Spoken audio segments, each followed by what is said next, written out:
پێناچی ئەم چایە هەرگیز هێندە مرۆڤی دەربەدەری بەخۆیەوە دیبێ. لێرە 12,000 ئاوارە دەژین.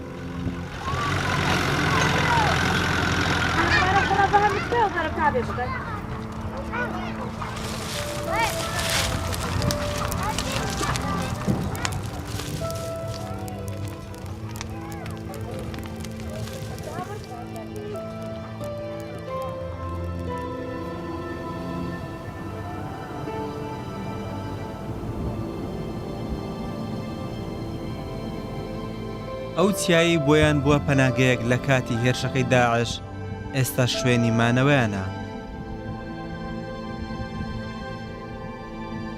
لە نێو دڵی چیاکەدان، لە نێو لۆفەکان، لە نزیک مەزارە پیرۆزەکەیان، مەزاری شێخ شەرەفەدین.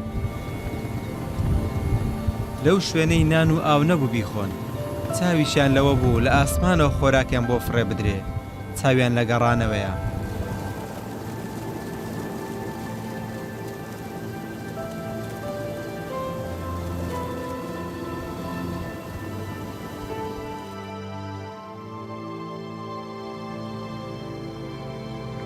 چای شنگال نزیکەی 13 کیلۆمەتر پانە، 80 کیلۆمەتر درێژە. ئاوارەکان لەم بەر و ئەو بەری 156 لۆفەی چای شنگالن.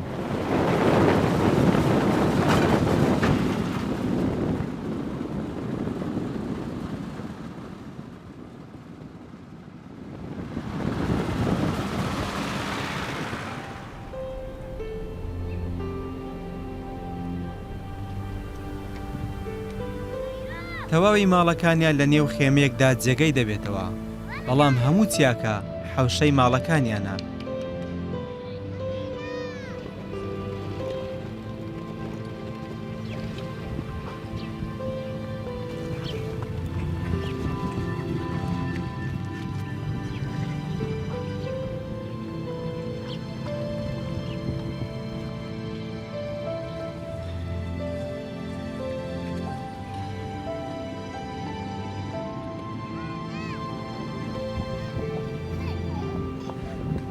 مۆلیدەیەکی شکاو، پایسکلێکی بێتایە، موبەڕیدێکی لە کارکەوتو، جلوبەرگ و ڕایەخی نێوماڵیان کە ئاسەواری شەڕیان پێوە دیارە. دوای ئازادکردنەوەی شنگال لە نێو دار و پەردووی خان و وێران بۆکانیان دەرهێنران و هێنرانە سەرچیا.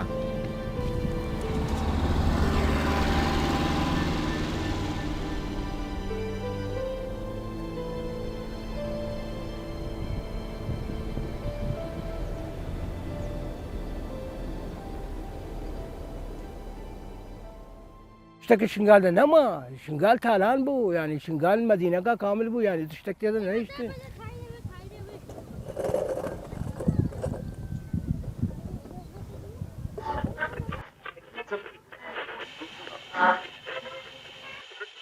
شڤان لە ڕادیۆ کۆنەکەیەوە بە دوای هەواڵێکی خۆشدا دەگەڕێت.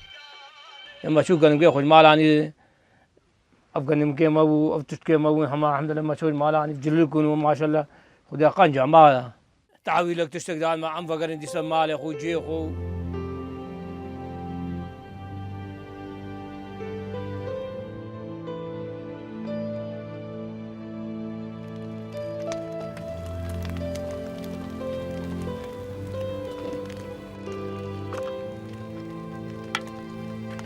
ئەمڕۆ ڕۆژێکی جیاوازە بۆ ئەو ماڵە ئاوارە ئێزدیا. گۆشت و سەر و پێی خێریان بۆ هاتووە. منداڵەکان بە تامۆزرۆییەوە لەگەڵ دایکیان چاوەڕوانی کوڵانی گۆشتەکە دەکەن.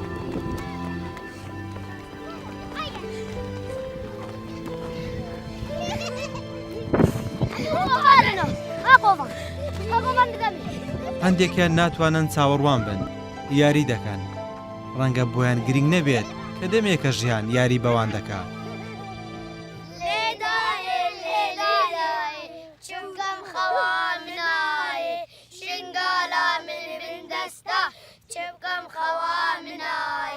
شنگالا من شیرینا وەی شنگالا منینە لێم خا بن أفنيار خكا من انتشار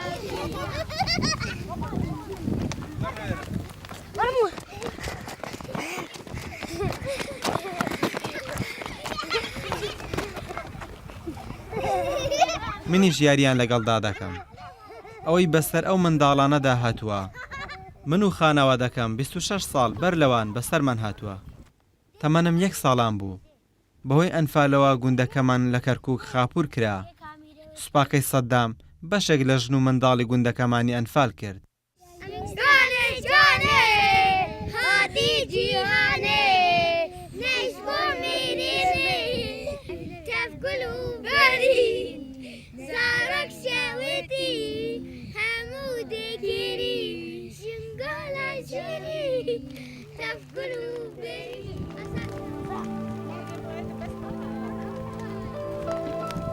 خواردنەکە ئامادە بوو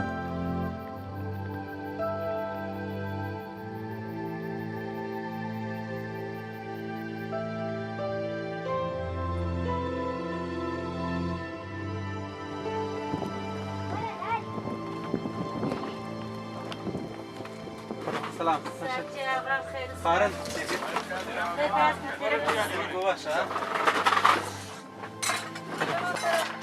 جارش کردستان دن گفت منطقه شمسیه دامن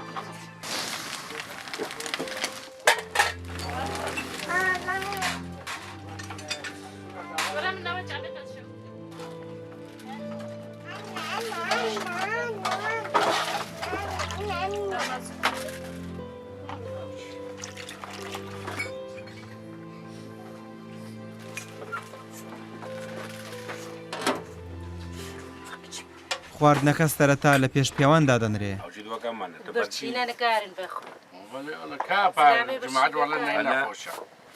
ڕەنگە خۆشحاڵترینیان ئەو کەسانە بن کە بتوانن لە ژێر لایتێکی شەحن کرا و سۆپایەک نانەکەیان بخۆن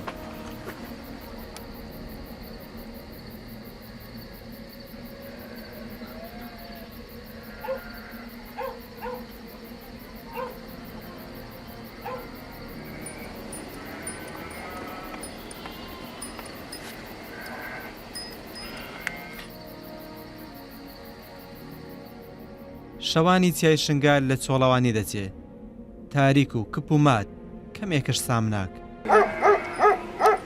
مەگەر جوڵەی ئاژەڵ و دەنگی سەگە بەڕەڵاکان ببیسترێ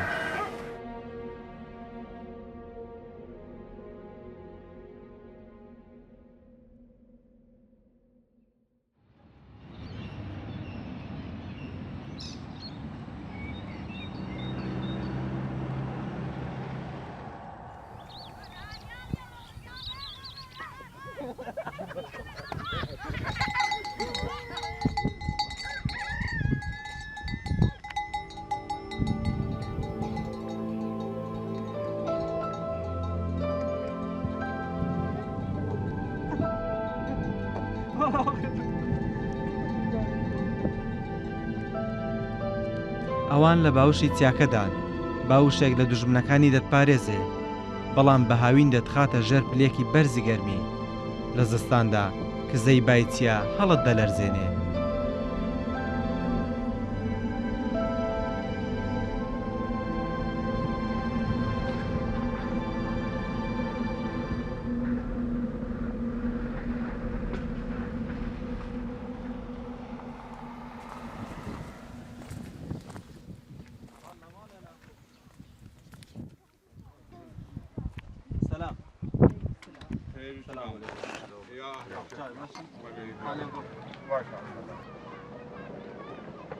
والله حياتهم ناخوشة أو نقازة وزبستان وبرفتي وزحمتها وزارود هوري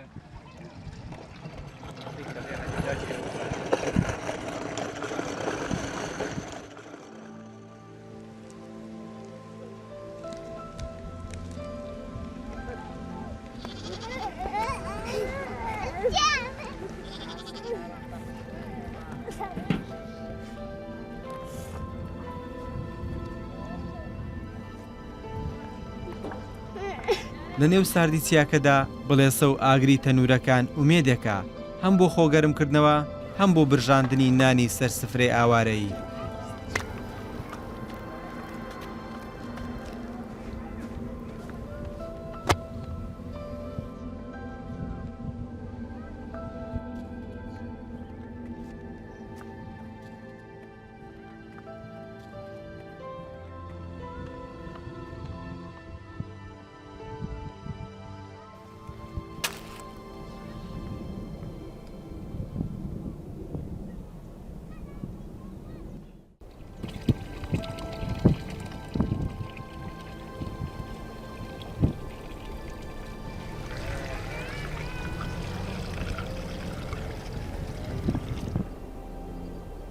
ئەم دوو کچۆڵەیە دەبێت ئاو بۆ نێو ماڵەکەیان بگوازنەوە.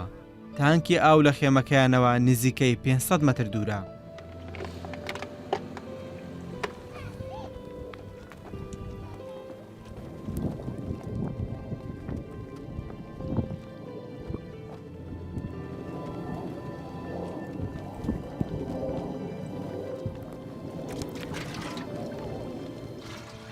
ئاو پەیداکردن بۆ خواردنەوە و خۆشوشتن و پێویستیەکانی دیکەی ئاوارەکان ئەستەمە. ژنان و منداڵان ئاو بە تەنەکە و دەبا بۆ نێو خێمەکانیان دەگوازنەوە.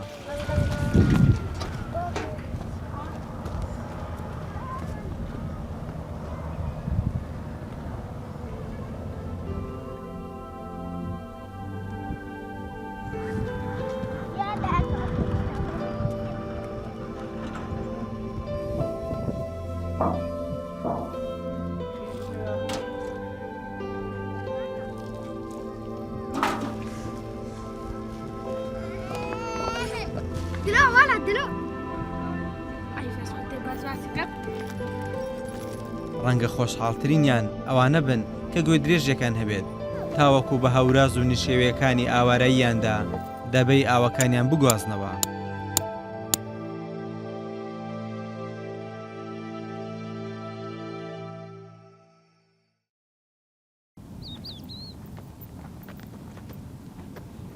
یعنی شحالێ ئێزیای پیس دەوارێک چوو مەرزیەکێ مەرزی پێلدانت گۆ هێوێ دەوارێ بدە من نەدان با مەرزیێ نکارێت جیە بە مەشێ وی کەرێ خۆ نەلدا گۆ بەسە کالە مێرەکی منە پیرەژنەکە منەس لێ سوارکە مەس بگینمە سەری نەلدا.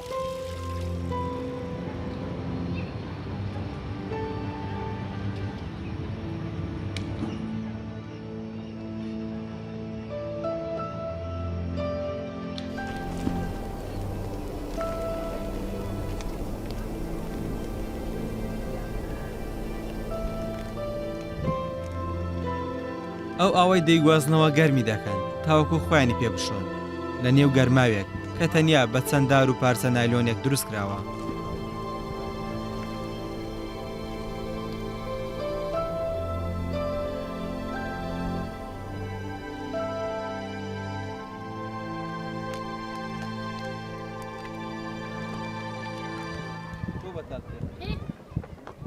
ئەم منداڵە ناوی مالکە بەڵام مولکی نییە.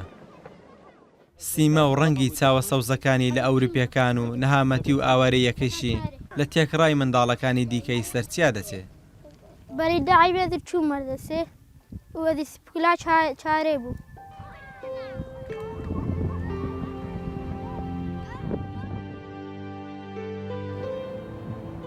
لەم چایە ئاوارەی و نەهامەتی بە هەموو شتێکەوە دیارە. نە باوکان لە سەرکارەکانی خۆیانن نە منداڵەکانیش لە قوتابخانەن. چ شغل هەنا ئیش هەنا لێرە؟ هیچ شغلك نينا؟ تشتغني غير خوارن هذا يدخلون هو تشتغني. پێشتر شنگال 172 قوتابخانەی کوردی و 106 قوتابخانەی عەرەبی تێدا بوو. هەموو ئەمانە وێران کران.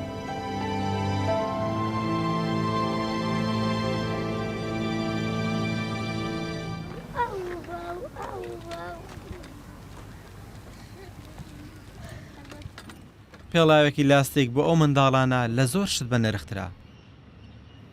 لەو ڕۆژەی هەڵاتن ئەگەر پێڵاوەکەشیان نەدڕابێت پڕ بووە لە خوێنی پێیان کە هەوراز و نشێوی چیاکەیان لە ڕۆژی داگیرکردنی شنگال لە 3 هەشتی 2014 پێبڕیوە.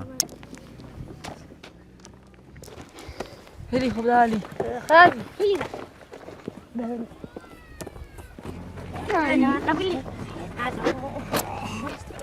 وليد كيف وليد ئەو ژنە دەردەسەریەکانی دەگێڕێتەوە.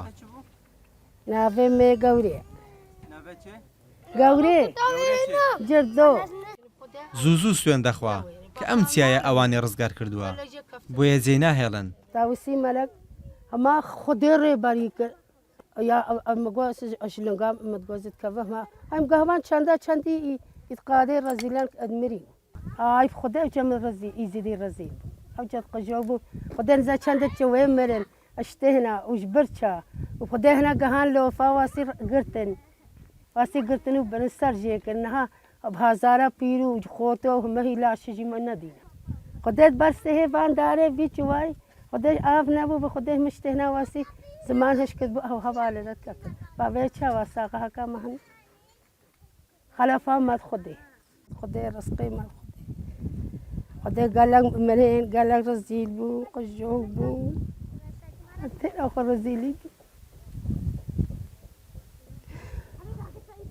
هەتا من مرەمش بیر ناکەن بێ ڕزق هەتا من مرێ وەجا هەکەم ڕێڤان نەکرد بوو ئەنە چۆن سێ پاشوان ئیزدیاجی چۆن بە ئاv نەبوو خواردن نەبوو چوێ داعش ئەو پیر کوشتن گالمێر کوشتن هەچی زەفت کردی کچک کوشتن ئەمە هەچی گەهاینێ خودێ کوشتن با داعش چما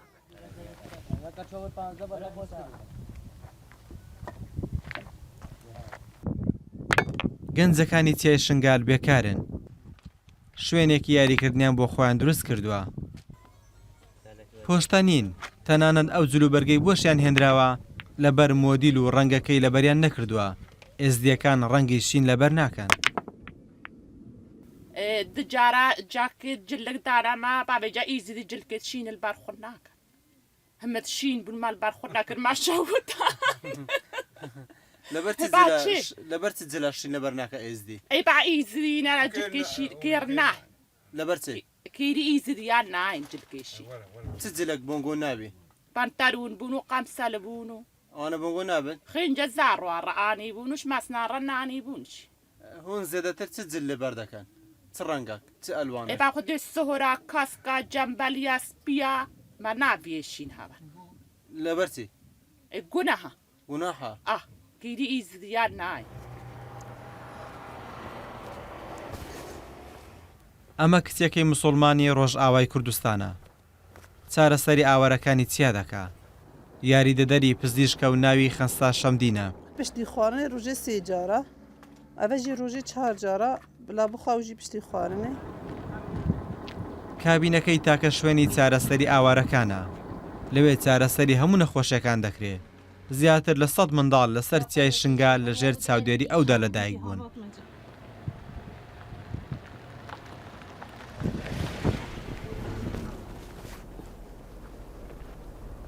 Sıvab xê in basa were xalet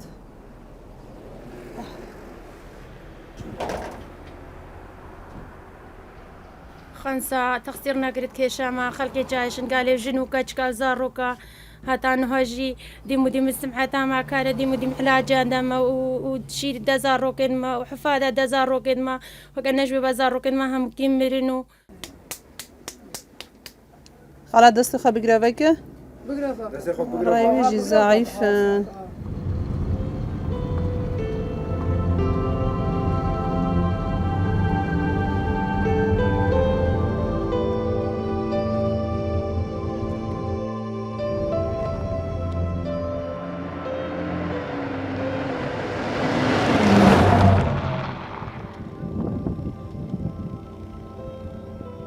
هەر لە نزیک ئەو کابینەیە لە تەنیش خێمەی ئاوارە ئێزدیەکان پەیکەری دۆشکایەک دانراوە هەر لەو جێگەی کە پێشتر داعشی ئاگرباران دەکرد ئەو دۆشکایە گیانی هەزاران ئێزدی لە دەستی داعش ڕزگار کرد هێشتا لوولەکەی وەک ڕۆژانی سەرەتا ڕووی لە شنگالە بەڵام شنگالێکی بێداعش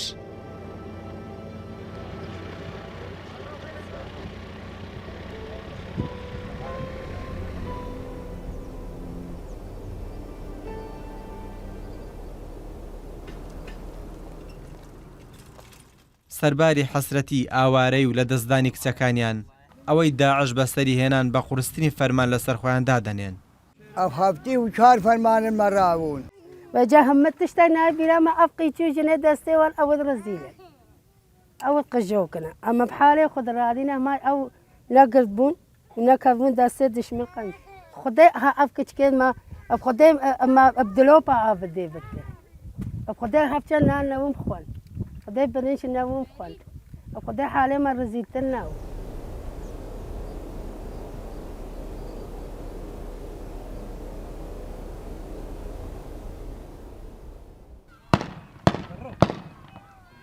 ڕۆژانە تاڵترین دیمەنش دەبینن هەر کات پێشمەرگەیەک یان گەریلایەک لە بەرەکانی شنگال شەهید ببێت بەلای خێمەکانی ئەواندا تەرمەکەی دەهێنرێتەوە چونکە تاکە ڕێگەیە چیاکەیان داخ و کەسەری خۆیان و خوێنی کوردی هەر 4 پارچەشی بەسەرەوەیە.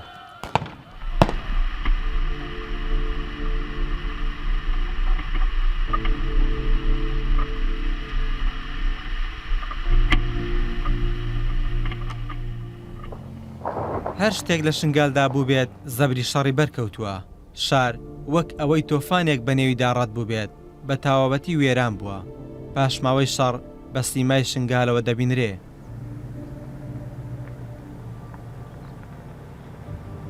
بازێ ماچوو و عەرەبان و تەرەکتەرێ مەلوتم با تەرەکتەر ئارین عەرەبانم ما خەراب تەیارێ لێدا ئایوان و تشتێ ما چەند ملخێنەدا ما هەتا بزێڕێمە ما خلاص نکرد بر دردێ ما بوو مام خۆ خلاص ما خراپترم من نایش بێ پیستروش بێ مەسترم ئێزدیا نایە بەرنمەت بوون دەر و دەرتوولا دەرکەتن.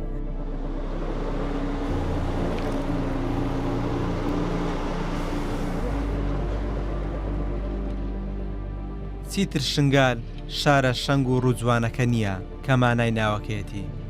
دوای داگیرکردنی لەلایەن داعشەوە وێرانەیەکی چۆلە بۆیە خەڵکەکەی چاویان بەرایی نادا بچنەوە شارەکەیان هەموو ڕۆژ بە دیار وێرانەی شارەکەەوە دابمێنێن.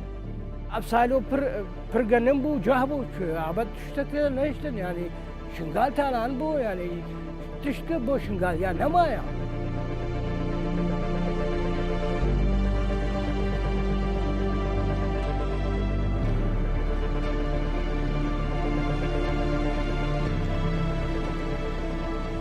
لە شنگال هەموو شتیان ڕۆیی بەڵام هەوری ڕەشی داخ و نەهامەتیەکانی ئێزدیەکان لە جێخۆیەتی دیاریش نییە کەی لێرە لا دەچێت.